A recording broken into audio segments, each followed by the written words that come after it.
તમને એક સરસ મજાની વાર્તા કહેવાની છે.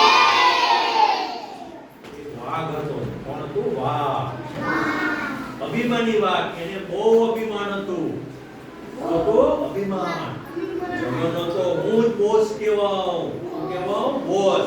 દાદો.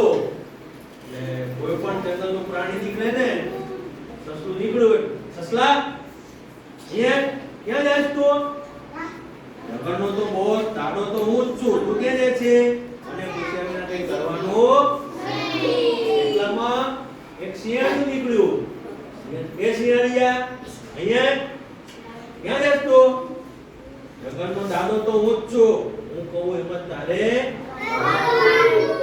એટલામાં રીંછ નીકળ્યું. રીંછને પણ બોલો, એ રીંછભાઈ અહીંયા આવો. ક્યાં જાવ છો તમે? ખબર નથી પડતી? જંગલનો બોસ તો હું જ છું. મારા સિવાય પૂછ્યા વિના તમારે કઈ કામ કરવાનું આ હેરાન કરતો પ્રાણીઓ. એટલે બધા પ્રાણીઓ શું કર્યું ખબર છે? બધા ભેગા થયા. શું થયા? મોટી મીટિંગ બનાવી. અને પ્રાણીઓ, પક્ષીઓ બધા નક્કી કર્યું. વાઘ જ્યારે એના ઘરમાં સુવા જાય ને, પછી આપણે એને ચારે બાજુ કાંટા નાખી દેવાના. વાઘ તો રાત્રે મોડે ને ઘરે ગયો અને ઘરમાં જઈને સૂઈ ગયો. અને પ્રાણીએ બધા શું કર્યું? કાંટા નાખી દીધા. શું કર્યું? બરોબર સવાર પડી ને, વાઘ તો ઉઠ્યો. પછી ઘરમાંથી બહાર નીકળ્યો ને, આમ જો જંગલમાં જોવા, હાલો કે ઘડી કાંટો મારી આવો. હું તો જંગલનો બોસ કહેવાઉં. જો ને ત્યાં તને પગમાં કાંટા ઉછવા લાગ્યા. હાય ઓ દાદા, ઓ દાદા, હે મને કોઈ બચાવો, બચાવો, કોઈ બચાવો. હાલાતો નથી, હાલાતો નથી. ગામમાં એક જકી બેન ઉડતા ઉડતા આયા. કા વાઘભાઈ, શું થયું? મને પગમાં કાંટા કરી દે ચકી બેન કાઢી આપો ને.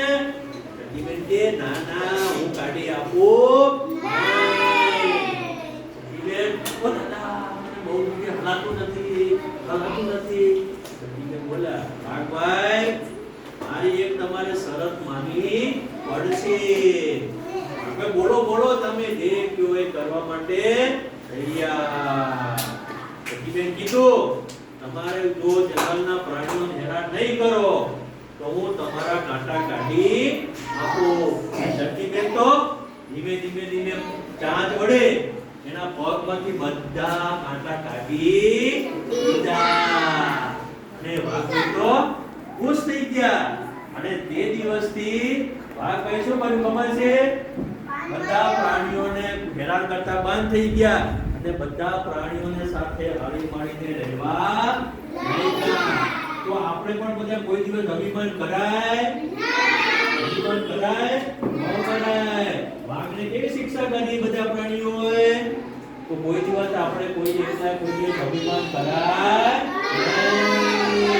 મજા આવી વાર્તામાં?